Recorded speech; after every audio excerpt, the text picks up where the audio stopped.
bangsa ini, negara ini dengan kejujuran mereka, kesahajaan mereka, dengan amanah mereka.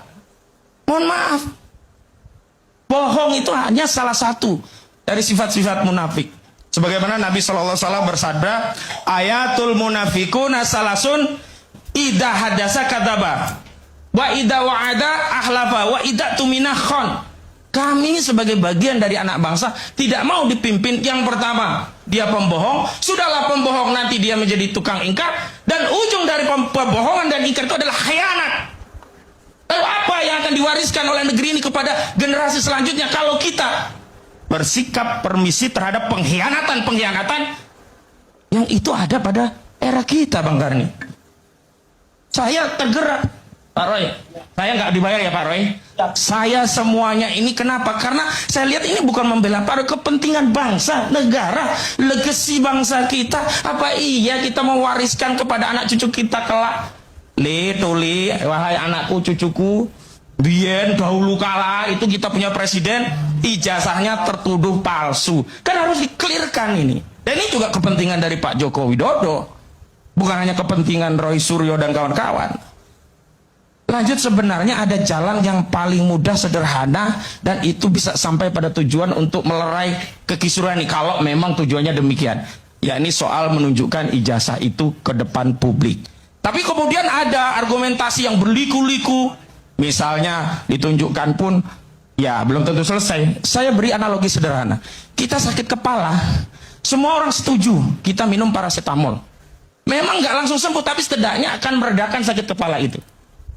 Tapi bagaimana mungkin ada orang sakit kepala kita idekan kasih paracetamol, kok dia takut? Jangan-jangan yang dia miliki bukan paracetamol, tetapi racun tikus. Ketika diminum dia bukan kepalanya menjadi reda sakitnya, tapi malah mati.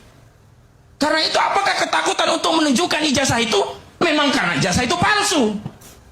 Sehingga ketika ditunjukkan alih-alih melerai, jadi malah kamu ketahuan ijazah palsu. Itu kan yang menjadi soal.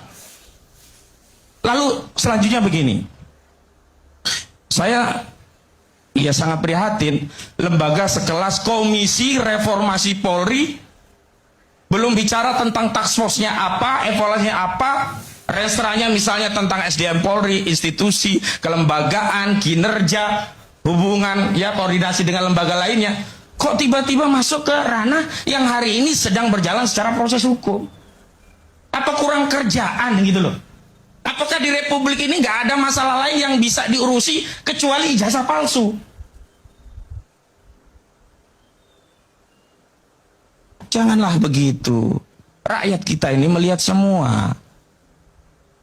Kita masing-masing sejatinya Pak Karni, di Republik ini kita sedang menuliskan legasi kita masing-masing. Dan itu bukan hanya diwariskan kepada anak cucu kita, kepada generasi selanjutnya. Dan saya terus terang tidak ridho kalau negeri ini kemudian permisif dengan berbagai kebohongan, sehingga tidak akan ada keyakinan untuk bersinergi antara elemen anak bangsa, karena dalam sikap batinnya ada praduga, jangan-jangan saya dibohongi, jangan-jangan saya ditipu, jangan-jangan dia hanya ngomong doang, setelah itu ternyata dia bermain. Kan susah kita membangun negeri kalau dipenuhi dengan kedustaan, kebohongan, hilangnya value kejujuran.